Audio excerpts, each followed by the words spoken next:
7 கண்டங்களையும் 7 கடல்களையும் கொண்டதுதான் உலகம் என்பது இப்போது நமக்கு தெரிந்த உண்மை. ஆனால் சுமார் 500 ஆண்டுகளுக்கு முன்பு வரை அந்த உண்மை கண்டுபிடிக்கப்படவில்லை. அந்த உண்மைகளை கண்டு சொன்னவர்களுக்கு நன்றி சொல்ல கடமைப்பட்டிருக்கிறது வரலாறு. ஏனெனில் ஒரு புதிய பொருளை கண்டுபிடிப்பது எவ்வளவு சிரமமோ அதைவிட சிரமமானது புதிய கண்டங்களையும் புதிய நாடுகளையும் கண்டுபிடிப்பது.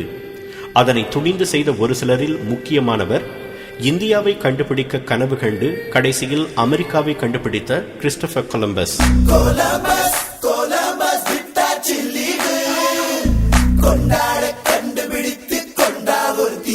1451 ஆண்டு இத்தாலியின் ஜெனோவா நகரில் பிறந்தார் கொலம்பஸ்.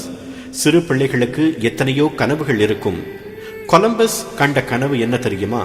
கடல்களை கடந்து புதிய தேசங்களை கண்டுபிடிக்க வேண்டும் என்பதுதான். அந்த கனவு தந்த உந்துதலின் பேரில் 14வது வயதிலேயே மாலுமியானார் கொலம்பஸ். கடல் வழி மார்க்கம் என்பதே இல்லாததால் அந்த காலத்தில் பண்ட மாற்றும் வணிகமும் தரை வழியாகத்தான் நடந்தன. அப்போது ஆசியாவின் வர்த்தக மையமாக மலேசியா இருந்தது என்று வரலாறு கூறுகிறது. இந்தியா, சீனா, இந்தோனேசியா மற்றும் மத்திய தரைக்கடல் நாடுகளைச் சேர்ந்த அரேபியர்கள் அங்கு கூடுவார்கள். தாங்கள் கொண்டு வந்த பேரிச்சம்பழம், கலை நயமிக்க தரை விரிப்புகள், அரேபிய குதிரைகள் ஆகியவற்றை கொடுத்துவிட்டு அவற்றுக்கு ஈடாக பருத்தி மற்றும் பட்டு ஆடைகள், மிளகு, கிராம்பு போன்ற நறுமணப் பொருள்கள், பவளம், கோமேதகம் போன்ற விலையுயர்ந்த கற்கள் போன்றவற்றை வாங்கிக் கொள்வார்கள்.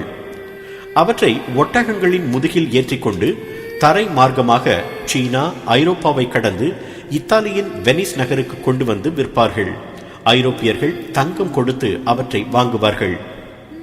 ஐரோப்பாவில் குறிப்பாக மிளகு, கிராம்பு போன்ற நறுமணப் பொருள்களுக்கு அப்போது அதிக கிராக்கி. ஏனெனில் குளிர்காலங்களில் மாமிசத்தை பதப்படுத்தி வைப்பதற்கு அவை உதவின.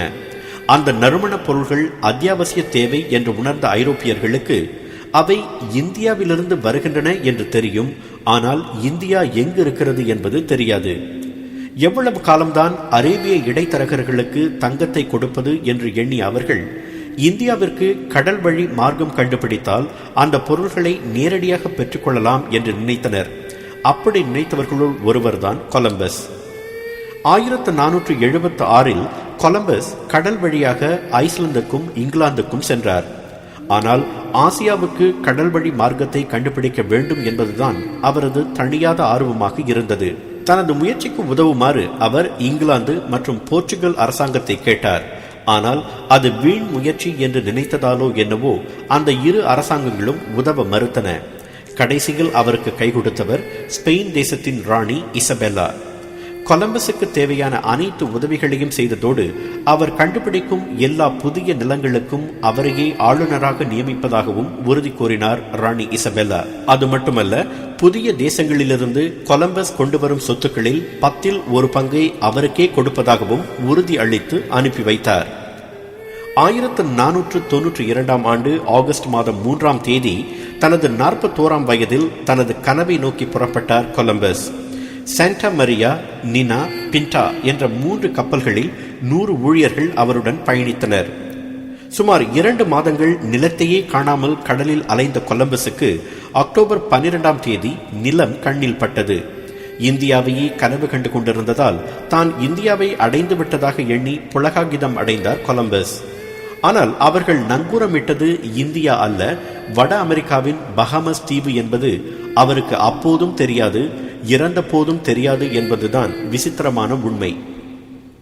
அதன் பிறகு அவர் மேலும் சில கடல் பயணம் மேற்கொண்டு கெனேரி தீவுகள், பனாமா போன்ற நாடுகளையும் பல சிறிய தீவுகளையும் கண்டுபிடித்தார். அவர் மேற்கொண்ட ஆராய்ச்சி பயணங்களால் தான் ஐரோப்பாவுக்கும் வட அமெரிக்காவுக்கும் இடையிலான கடல் வழி வர்த்தகத்திற்கு வழி பிறந்தது.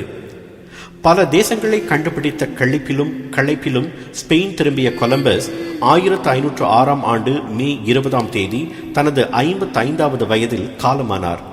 தனது கடைசி மூச்சு வரை இந்தியாவை கண்டுபிடித்து விட்டதாகவே நம்பி கண்மூடினார் கொலம்பஸ். ஐரோப்பியர்கள் இந்தியாவை தேடி புறப்பட்டதால் தான் உலகின் ஆழ அகலத்தை மனிதன் உணர முடிந்தது. கியூபா, பஹாமஸ், மேற்கிந்திய தீவுகள், சிலி, பிலிப்பீன்ஸ், மொசாம்பிக், பசிபிக் பெருங்கடல் என்று பல புதிய நாடுகளையும் சமுத்திரங்களையும் கடல் வழி தடங்களையும் கண்டுபிடித்தனர். பூமியின் பல பிரதேசங்களை வெளிச்சத்துக்கு கொண்டு வர உதவிய இந்தியா கடைசியாக 1498 ஆண்டு வாஸ்கோட காமாவால் கண்டுபிடிக்கப்பட்டது. கொலம்பஸ் மூலம் நாம் கற்றுக்கொள்ள வேண்டிய பாடம் கனவு காண தயங்கக்கூடாது என்பதுதான்.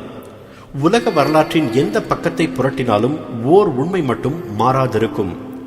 அந்த பக்கங்களை அலங்கரிப்பவர்கள் அனைவருமே ஏதோ ஒரு வகையில் கனவு கண்டவர்கள் என்பதுதான் அந்த உண்மை.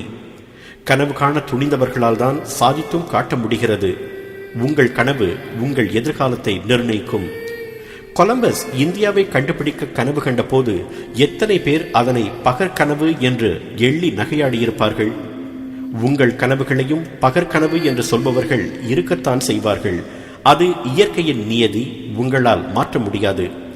ஆனால் கனவு காண்பதோடு அதனை நனவாக்கும் நடவடிக்கைகளில் நீங்கள் தொய்வில்லாமல் தொடர்ந்தால் கொலம்பஸுக்கு அமெரிக்கா வசப்பட்டது போல உங்களுக்கு உங்கள் கனவும் அதன் மூலம் அந்த வானமும் வசப்படும்.